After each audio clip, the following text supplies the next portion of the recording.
Las ideologías, en general, tienen un arquetipo común. Responden a la arrogancia del entendimiento. Se dice, o en este caso creo, que cuando uno dice dime qué ideología tienes y te diré cómo eres, estas responden más a la identidad de una persona que a la búsqueda necesaria de la verdad. Las ideologías pretenden en su base no explicar al hombre su circunstancia y la sociedad, sino adivinarlo, es decir, tienen fundamentalmente un carácter profético. Esto supone evidentemente una pereza del pensamiento, pues el sentimiento se impone a la razón, es decir, pasamos de un sentimiento razonado, todas las ideologías tienen orden y razón, sentimiento razonado, en lugar de razón sentida, muy al estilo de Zubiri.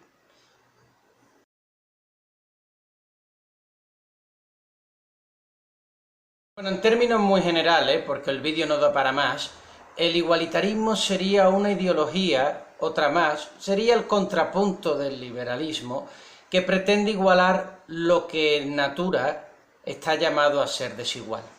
Es decir, de alguna manera, ponernos todos bajo una tabla rasa, donde no hay diferencias naturales y donde todos estamos destinados a ser igual a los otros. En el igualitarismo económico, básicamente, pues una igualación patrimonial, de recursos, de actividad, en fin. En este sentido, lo que se busca en su génesis última es conmutacionar todas las acciones e intereses de las personas para que estos se igualen los unos a los otros.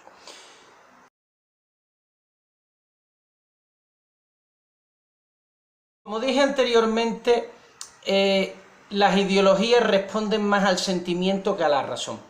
Por lo tanto, si se me pregunta de dónde viene el sentimiento de igualitarismo, de un igualitarismo profesional, diría pues que sería lo contrario al sentimiento que llama al liberalismo. En el liberalismo hay un exceso, hay una desmedida proporción de amor propio. El liberal se siente a sí mismo omnipotente en su conocimiento, sobre todo en la incapacidad para saberlo todo, que hace que esté condenado a disolver todo a su paso. La libertad tiende a disolver, el Estado a obrar. Esto es un atributo importante. Mientras que el igualitarista, el sentimiento fundamental, yo diría que es un sentimiento de resentimiento. Es decir, de alguna manera, un igualitarista se desprecia a sí mismo. Fíjese, es que las ideologías son unos espejos. Como me desprecio a sí mismo, tengo que despreciar lo diferente, porque lo diferente lo que hace es llamar la atención sobre lo único que tenemos cada uno de nosotros. Igualando a todo el mundo bajo un mismo rasel, evitando todo tipo de diferencia y de perturbación, no solo evito al otro, lo importante es evitarme a mí mismo, porque ese halo de desprecio, de resentimiento interior que fluye dentro de mí, me obliga a que nadie pueda recordarme que puedo llegar a ser distinto, y por consiguiente un ser lleno de dudas y de miserable condición moral. Esa es la cuna que emana, a mi juicio, del sentimiento igualitarista radical. Y en muchos de los dictadores y revolucionarios del siglo XX vemos esa actitud de resentimiento consigo mismo, de estar mal hechos.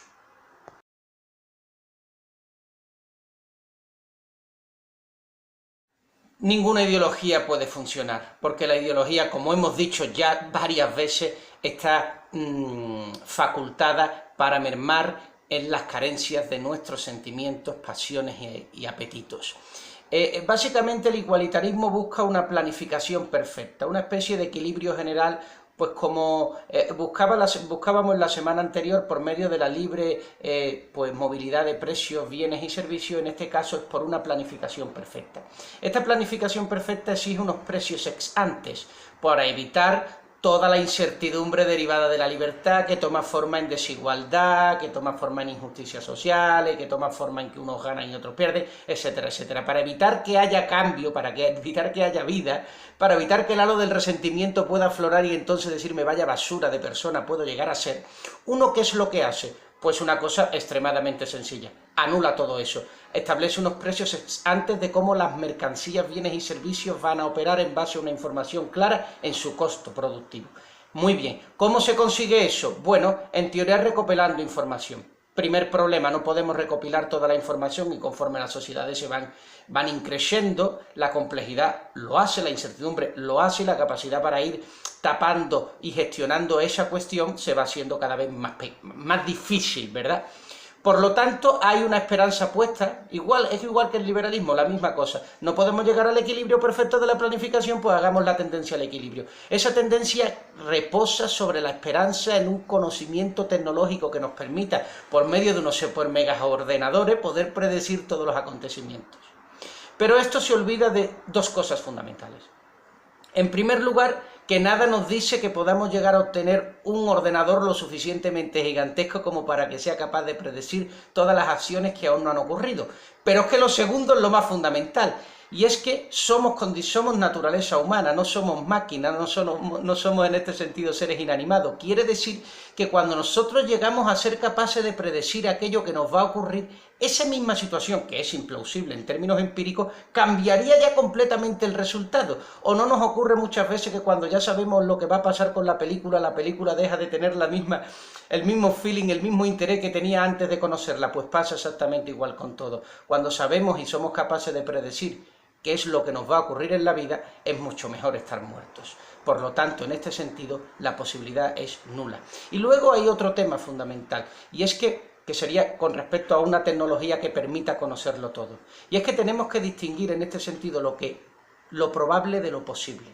Hay realidades que son probables, por ejemplo, la cura contra el cáncer, y hay cosas que son imposibles, es decir, un perpetuo móvil, o que con mis manos pueda conseguir volar, por ejemplo. Entonces tenemos que distinguir la probabilidad de la posibilidad. Es otra de las cosas que se ha metido dentro de esta especie de cientificismo moral en el que nos movemos, en el que creemos que todo lo probable necesariamente tiene que ser posible. Pues mire, no, es absolutamente probable, en términos de probabilidad, de que se me caiga una piedra...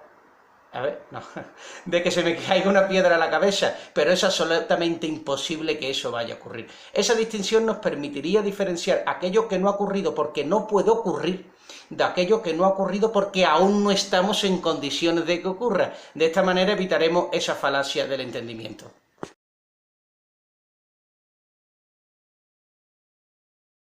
En este sentido, yo creo que hay que tomar una tesis de Aristóteles y luego reinterpretarla. Aristóteles dice en este sentido, a propósito de la igualdad, que tenemos que tratar como igual a los iguales y desigual a los desiguales, de tal manera que un esclavo no es lo mismo que un hombre libre o que un príncipe, un súbdito. ¿Bien? Ahora bien, ¿esto querría decir que nos tenemos que llevar la frase de Aristóteles al día de hoy? Sí y no. Sí como fundamento, pero no como expresión ética, porque, coño, la cosita ha cambiado de Aristóteles aquí. ¿Esto qué quiere decir? Lo que quiere decir es que hoy, gracias a la conciencia moral, no voy a explicar este tema, nos llevaría a Descartes, revolución, iluminismo, no entro hoy en esto, hay una reconciliación del amo y del esclavo. En este sentido, tanto la autoridad como el esclavo están insertadas en la misma persona. ¿Cómo se consigue esto? Por un lado hay que tratarlo igual a lo igual, Aristóteles, mundo moderno, derechos, la ley, y desigual a lo desigual, que es el mundo privado, el mundo íntimo, la condición con la que me voy forjando como persona, mis atributos particulares dados en forma de su naturalidad biológica y de la conquista moral que voy aprendiendo y alcanzando conforme van transcurriendo las horas y los días de mi vida. Por lo tanto, en lo que somos iguales son en derechos y obligaciones, y en lo que somos distintos son precisamente en aquellos atributos que nos forjan como identidad única. Pero no entre personas, sino dentro de la misma persona. La misma persona está ontológicamente abierta por una condición de igualdad y por una condición de desigualdad. Y luego hay otro tema que quería tocar rápidamente, que, bien, el tema de la desigualdad. ¿Quiere decir, por tanto, que estar contra el igualitarismo es estar a favor de la desigualdad? Por supuesto que no, hay que hacer matices. Hay muchos tipos de desigualdades, pero yo no voy a entrar en todas, imposible. Voy a tomar solo dos. Está la desigualdad racional, la desigualdad que de alguna manera estimula la frugalidad, el ahorro, la innovación, las actitudes más positivas hacia el trabajo, desigualdad europea, desigualdad países ricos. Y luego está la desigualdad hiriente, la desigualdad que se convierte en una especie de Saturno devorando a sus propios hijos.